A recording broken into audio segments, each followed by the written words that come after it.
Hey everybody, I'm Scotty J. You are watching Rock Titan Music Television. The guest I have with us right now is someone I've been waiting to meet in person for a long time. Doug Pinnick, King's X. How you doing, man? I'm doing great. Yeah. So, like I had to remind you, we actually caught up about 18 months ago, and it was a Skype interview. I remember. And we were putting your technical skills to the test. That was very impressive. Okay. Not everybody gets Skype, you know. It can be a little challenging. Oh. But now we're here in person at the Sellersville Theater, which you know quite well. Yeah, I love this place. Yeah. People have to sit, but it's weird. But it's a different kind of vibe, and it's a lot of fun. Yeah. Well, I mean, I'd been looking back over the history to, you know, see who else you'd played here with and stuff like that. And it's like, wow, yeah, King's X. They always make sure to make their stop right there in Sellersville. And it was the same thing, I guess, with the Stone Pony up there in Asbury Park. You were there the other night. Yeah, hometown shows. Jerry's from New Jersey, so right on. Playing Stone Pony is his neck of the woods. Right on. Yeah. Right on. So the last time we talked, you know, you were kind of laying out all the stuff you had going on with touring, and of course, at that point, you were just promoting Scatterbrain, you know, for KXM project you have going on with Rat Pack Records, and so a lot's transpired since that point in time. We got the third KXM record done. Yeah. Okay. I got all the vocals done last week, and we're starting to mix it. Wow. Very cool. No release date yet, but soon. Now, I've seen a lot of people complaining. I have not personally complained, but it would be nice to see you guys actually perform live. But from what I understand, it's probably not a great possibility. Everybody wants us to do it, and we'd love to do it. That would be cool. But, I mean, the bottom line is, whenever Ray gets some free time from Korn, his family, other commitments, and then we've never played live together, and we write all these songs in the studio. Right. So we got to learn them. So we're gonna have to take a couple weeks out and just sit down and just go over, pick a set, and then learn the songs. Because I really don't. We have never played them all before. We don't know how it would come out. Maybe we don't know if we'll need another guitar player to play with us. I mean, I got mounds of harmonies all over everything. It's like what are we gonna do? And George wants to bring tape in, and I don't want to do that. Okay. And it's like, we'll just figure it out. But there's a lot more than just getting up and jamming. Because sometimes people go, oh, why don't you just get up at NAMM and play a couple songs? No, we're not really a band that play together all the time. So. But I can't wait. I tell you what, though, I can't wait. Well, just because of the popularity that all you guys have as individual artists, man, you know full well if you guys went out and played live, it would be insane. At least it's going to be one good tour. If that's the only one, you know, we're going to take it and milk it as much as we can. Yeah, man. And come home. You know? All right. Well, you got a lot going on with Rat Pack Records. Yeah. You know, had to rock my Jimi Hendrix here. He just came out with a tribute album not too long ago. It's been out a bit. I love it. It's just Jimi Hendrix is you know. Joe said, "Want to do a Hendrix tribute record?" I'm going, sure, because he knows how much I love Hendrix and the whole thing. So we decided to do this, but as we start thinking about songs to do, I thought to myself, well, what would Jimmy do if he was my age and was asked to redo his old records? I would think that Jimi Hendrix would go back and redo them completely, and they wouldn't even sound the same. To me, that's what he would do. Right on. So I thought, let's go back and do it exactly like the record. Something that, because I'm not Jimi Hendrix. And I don't want to go back and redo Hendrix and make him something that he wouldn't want to go to. Or, you know, I don't want to wait. I want him to wake up in the middle of the night alive again, going, "What the fuck was that?" You know, that was not where I was going there, buddy. Yeah. But I did a lot of thinking about it. So what we did was we got all the stuff that Jimmy did the first two records with, the equipment, everything we could find, microphones, pedals, even this battery thing that he used to plug all this stuff in, and it has a little give and take to it, and it changes the sound a little bit. We even did that and hooked that up. Oh wow! Yeah, producer Michael Parnan, he did his research and he found all kinds of stuff, and then I played rhythm and bass on the record. Very cool. And Mike Hansen played drums. Okay. And then Tracy Singleton, he played with Mother's Finest and Fishbone. He's a real big Hendrix freak, and he played all the leads. Nice. And one song, Voodoo Child, Tommy Baldwin, He was 18, I think, when he did it, and he's one of those smoking guitar players. He's like 22 now, and he's just gotten so much better. It's amazing to see what he can do now. It's like I'm going, people don't get better when you think they're great, you know, and all of a sudden you go, what's going on? He keeps reinventing the thing, you know, so it's pretty cool. Tommy Baldwin, if you ever... Yeah, man, right on, right on. Yeah, and it's just funny because, and I know you've heard this before, but just listening to you with all your work, you know, I mean, whether it's King's X or any of the other projects that you've worked on, there is a similarity in your voice to Jimi Hendrix. I mean, have you heard that a lot? Lately, and I think for the past maybe 15, 20 years maybe, I've been sounding more like him than I mean. Well, you think it's an age thing? It's a lazy thing. Okay. Because I've noticed that the older I get, the harder it is to do certain things I used to do. All right. And Jimmy used to slide off his notes a lot instead of trailing them off. He had a certain style that he used, sort of like a Dylan soul singer. And I wasn't like crazy about it back then. But as I started to, my voice started to change, and I started to find those riffs and those melodies that he did easier for my voice to come through. You're still going through puberty. That's what Ty said. I reached puberty. But yeah. So as a result of it, I sound more like him than I had thought. Yeah. And there's a couple times I've heard myself in the studio where I turn around and go, whoa, wait a minute, you know, because it sounds so much like him, it freaks me out. You just go, yeah, or something like that. Every now and then there's that clone thing happens. And now, if he was still with us, you think there's any chance you would have collaborated with him? Is that something that you would have worked toward making happen? You know, only if he had loved King's X. You know, he was 7 years older than me. Right, but I don't know how he couldn't have, honestly, well, man. I hope. You never know, though. You just never know. But yeah, I would. And you know, you never know what he would be doing right now. He could have got strung on drugs 2 years later and disappeared and went to prison or something. Sure. Yeah, no, you don't know. Never know. But that would be cool. That would be, you know, just the fact that, you know, you're paying tribute to him. Well, I was asked a question in another interview. Said if a dead rocker, you know, deceased rocker, which one would you like to talk to if you could bring him back to life? And I immediately said Jimi Hendrix. Yeah, man. I mean, yeah, he was only 27 when he died, so he barely knew what life was. He'd be on a lot of people's lists. Yes, I'd love to just talk to him and see where his head was, you know. Yeah. Well, talking about sound and your own unique sound, you had a pedal come out. You got your own pedal, effects pedal. Yes, I do. Yeah. I love it. So is it paying you dividends? Yeah, actually, yeah, I am getting a percentage. Yeah, I would hope so. And if it sells like lots and lots and lots, I'll make good money. Now, do you know of any other artists, any other bass players of note that are using it at this point? Jeff Ament from Pro Jam. Okay. Robert DiGiulio has one. He likes to play through it, but he says he can't use it in the band because they have a whole endorsement thing going, and he can't do that, but he loves it and he does use it. Okay, all right, right on. That's cool. Who else has got one? Oh, bass player for Buck Cherry, bass player for Blue Oyster Cult. Not the Bouchard brother. Yeah. Joe Bouchard? I can go down the list. Just keep nice. going. It sounds like I'm bragging. That's awesome though. That's very cool. Every day there's a post on YouTube or on Facebook that's of someone buying the pedal, whether they're famous or just the guy down the street. Every day there's a post in there talking about it, and then people come on and say, I got mine's coming, I got mine for my birthday. Other people go, oh man, I gotta check this out. There's nothing bad has been said about it, and people are buying it like crazy. That's awesome. Now, did you have anything involved with like the engineering of it to really hone its sound, or did you leave that to the tech guys? No, we sat down and I taught them how to get my sound. Okay. And I showed them the signals, the EQs, the ins and outs, and then they had to go put a whole rig in a little box like that. And they did it. Very cool. I don't know how they did it, but they did a better job than I ever could have thought. That's awesome. What I love about it, and this is my pitch on it now, it's like it ain't that you want to get the Doug Pinnick sound.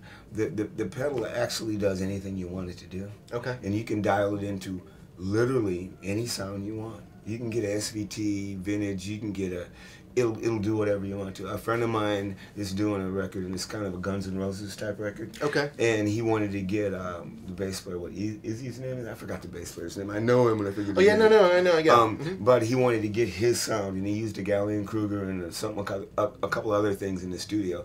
He took my pedal and he figured it out. And he said, "Dude, I got his tone, Duff." Yeah, he said, "I got his tone." Nice. And somebody else dialed in one time and said, "Sounds like a SVT vintage." He said, "Gave me goosebumps." And I'm going, keep posting that stuff, because it's not a one-trick pony. Right on. And the other thing I want to say about it, I know I'm selling it. No, man, that's it. This is your platform, man. Do it. You earned it. When you play guitar, everybody knows when you play guitar, drums, or bass, or whatever you play, there's a comfort zone that you have. And some stages have comfort zones, some aren't. Some have, some makes it easy for you to play, sometimes it's hard. And you always want that place where it's easy for you.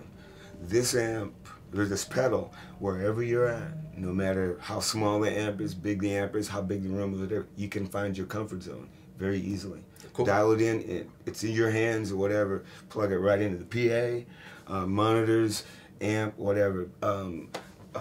Coco, who plays bass with Edgar Winter, said that he sent me a message and showed me himself playing it and said, "Me and our sound man love this." And lots of sound men pop up going, "Now all I gotta do is plug it up and turn it up. I don't have to worry anymore about trying to get bass in the mix," because bass is a real hard thing to get in the mix. And the big thing about this is I wanted it designed to get into the mix. That's the whole point, because my bass is in the mix. It's everywhere. When you say King's X, the bass is driving, but I'm not drowning everybody out. Right on. And it's something I've honed in on for most of my life, frequencies. I'm a tone freak. And there's just certain things that you got to dial in and out of your amp to get it to sound right with a band, because the bass, to me, the bass is a dominant instrument, but it takes the biggest backseat. The bass player has to learn his space underneath everybody so they can dance on top of him. Sure. He can't. I like that. His tone can't be with the snare and with the guitar, and he's real high. He's got to be underneath you and over top, and then everybody else is in the middle, and you just wrap around. Our sound man used to call it the wraparound bass. Oh yeah. Yeah, he said, and I remember a Perfect Pitch guy. He played guitar in Wrathchild. He said to me, because he was Perfect Pitch, he said, "You guys, when you play," he said, "every note in the frequency is in there when y'all hit a note together." He said, "Every note." Nice. I mean, every frequency. And I'm going, that's a great wall of sound. So suffice to say, you're going to be using this tonight. I always use it. Yeah, right on. Well, I have a dUg amp, which is the same thing. Okay. It's a real amp, and I had them. Well, they made the amp first, and I love it. It was a boutique type amp. It was very expensive, and not a lot of people bought it, but people really got interested in it. And I think that was a marketing thing: is to build the amp first, get people excited, then throw the pedal at them. And the pedal is like a fraction of the cost of the big amp. Okay. All right. And everybody's, it really is a great price. And people go, "That's all?" Bam. It's that quick. So people can grab this thing off of Amazon, your website. Yeah. Yes, it's number one. So it's number one of 5 things selling at Amazon right now. No kidding. Yeah, and it's a number one seller in several magazines. What do you call them? Music magazines. Dig it. Yeah, that's awesome. Hopefully it keeps going. Yeah. I remember when we were talking way back when, you're like, yeah, I've thrown away more songs than I've ever actually published, because I know you're a passionate writer. So. Yeah, I've got a hard drive of probably maybe 400 or 500 songs. So how many of them are going to be in the next King's X record that's going to be coming out in the next, 18 months? Is that fair? As many as the guys allow. They write too. Yeah. Now, is this a goal, though? Like, have you, Ty and Jerry, have you guys consciously talked about putting out some new material? Well, we've decided to make a record. We officially decided yesterday. We had a meeting with our manager. Yeah? And we says, okay, it's a go. Move forward. So yes, that's the next thing he's got. We got to work the contract out, the logistics of where to make the record, who's going to produce it. you know, work all the where we're going to stay, how we're going to do it. Are we going to rehearse before? Are we going to go there and write together? Are we going to bring songs in? How are we going to do it? So that's the next step. But it's getting done, and that's a good thing. Before it was just talk for years and years and years. Yeah. Now we literally this is very exciting. Have a commitment. I'll see how long that lasts, but I'm waiting. Well, one thing I want to talk about, finishing note, you know, parting thoughts. Anything. Tell me anything. Talk to me about anything. Yeah. Well, you are very nice about that. That's one of the things I remember. I mean, we had a great time last time. But, you know, you're so iconic in your own right, you know, with the kind of music that you produced and the kind of artist that you are. And, again, it's just, since the last time we talked, it's been brutal, the artists that we've lost, you know, for a variety of different reasons. And there's one particular woman that I'm thinking of right now that I would imagine had to have an influence on you in some way, shape, or form. Yes, sir. Oh, yeah. Aretha Franklin. I was about 15 or 16 when I really started listening to her, and this is 66, 67. Okay. So this is when... Yeah, you're a baby. There was barely any albums out. There are 45s, you know. We listened to WVON radio in Chicago, and it was a soul station. So we got to hear all the Motown and everything that was out at the time. In Aretha, Dr. Feelgood, and that was the biggest one. And Do Right, Woman, Do Right Now. Those were hits. It was like 101 on vocal training. She hit the right notes at the right time, said the right words to make you feel what she wanted you to feel. She was so good at it. And that's what I listened to, is how do you emulate your feelings through your voice, through the words, through the way you do it. And it's a way to do it.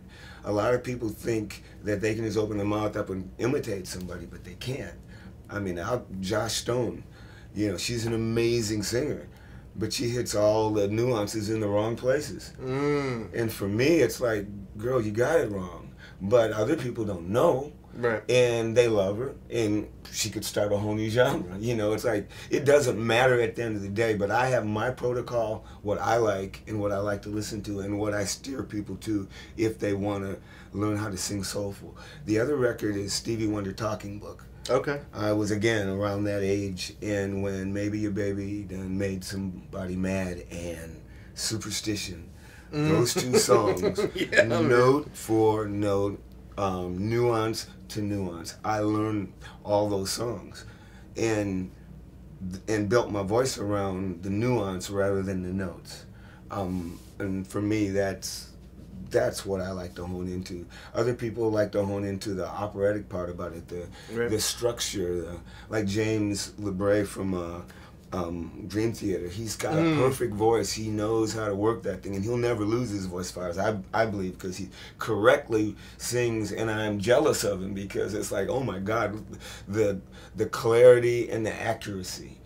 I'm the opposite. And I remember I sang on the record, and he said, you need a room to warm up. He warms up for like 45 minutes to an hour. Oh, wow. He says, you need a room to warm up to sing your part. I go, is there a room where I can smoke this joint? And, I'm glad you brought that up. And I went and smoked the joint and screamed it out in one take, and I was done. And they tell people that all the time. Very embarrassing. Makes me look like a drug addict, but I am a party advocate, so. I was going to ask you about the whole cannabis thing.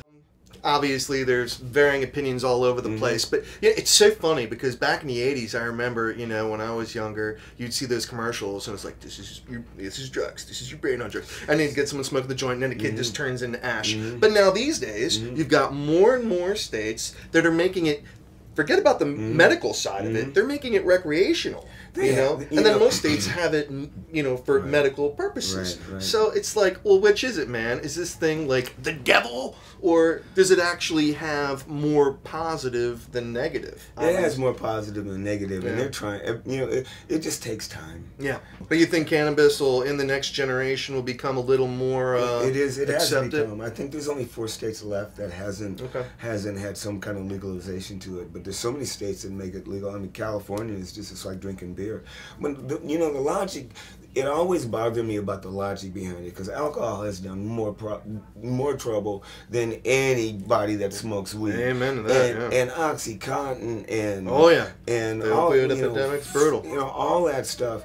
But the doctors can prescribe all these drugs. You know, and America is in an opioid. Right. Yeah. Well, because it's all about the pharmaceuticals. Right. It's an opioid. And when it comes to cannabis, you don't need the pharmaceutical business. You know, I have friends who've done heroin, and I have a couple friends who still do. Ugh. And they tell me that they can't smoke weed because it takes it away. Really? And it kind of negates it. And I'm going, dude, weed is the thing that'll help everybody. I mean, it's helped so many people with cancer.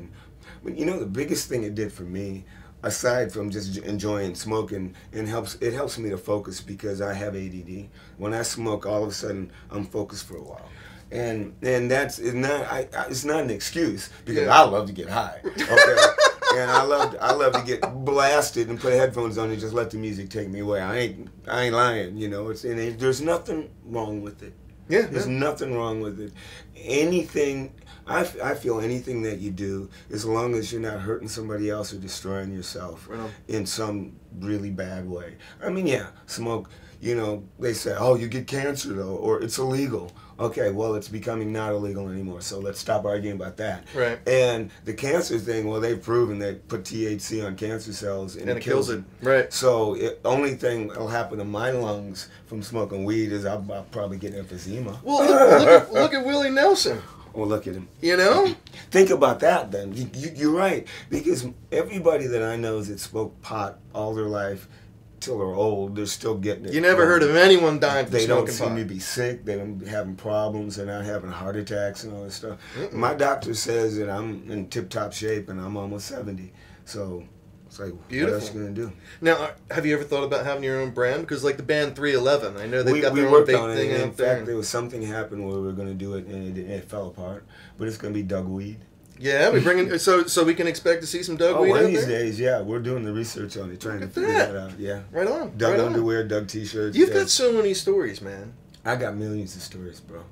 Did I hear that there's actually a biography on you out there? Yeah, it's out. King's X is putting one out too soon. Yeah? And we're getting it all proofread and put in the thing. But yeah, I've got this book. A friend of mine, Chris Smith, who he is a journalist, and he's the first guy that ever interviewed us, I think, for Kerrang! Magazine back in the day. Oh, wow. And he's from Houston, Texas. So we've been friends for a long time. And his wife was a programmer at KLOL Radio. Okay. So she played King's X on the radio. So we go for way back. And he's a writer. He says, dude, let me write a book on you. And I'm going, well, I don't want to get involved because it's weird right now, you know. Yeah, that sure. me thing. It was weird to me. So I said, why don't you do this? Call up. I made a whole list of people and said, call these people up and talk to them. Tell them, ask them questions about me and see what they say. And he called, my best friend, my mom, people that went to grade school. Oh, wow. All these stories. He went the distance. Oh, he did. And when I read the book, it was so eye-opening. Wow. You know, because cool. I got to see me the way I never saw me before, and I got to see me the way people see me. Wow. And it was a totally different take on the way I thought. Would you say it was like therapeutic in a way? It was therapeutic, but it was, yeah, I guess so. It's more like a shock kind of, it's something I really had to deal with. Okay. Because a lot of things about me I thought nobody knew or saw, or, as you grow up, you hide things and you don't think anybody noticed, or they see something about you and they go, oh, I didn't realize I was like I have a lot of nightmares and scream and holler at night. Really? Okay. I don't, you have night terrors? Yeah, I've had them all my life. Oh, man. But I never think about it a lot that I have them, but almost all my friends who they interviewed mentioned, oh yeah, Doug we lived together, we were staying there, Doug stayed over or whatever, and he just starts screaming. We didn't, everybody mentioned that, and I thought, oh wow, I guess that's a little bit more than I thought. I didn't think people paid attention, but it was a conversation with everybody. That's my night terrors, and just little things like that, just things that you didn't realize, think that they noticed. Well, that's got to be pretty cool in a way. It was, but a couple of things also that they got wrong. And the other thing is, my story's kind of as a child, there was some rough things happened to me, and I didn't want it to come across like my mom was a bad mother, and she wasn't at all. But sometimes you might think it came off that way. And she was a product of the times. She was a product of the times, and I was taken away from her, and a lot of things happened where there was nothing she could do, and I didn't know it, and I blamed her for it. And in the book, I talked about how I felt during those times. I didn't understand what had happened, and she told me when I was 60 years old that they took me from her. Oh, wow. And wouldn't let her have me, and that changed everything, because I literally believed that she didn't love me, because the caretaker, my great-grandmother who took care of me, who took me from her, said that my mother didn't want me.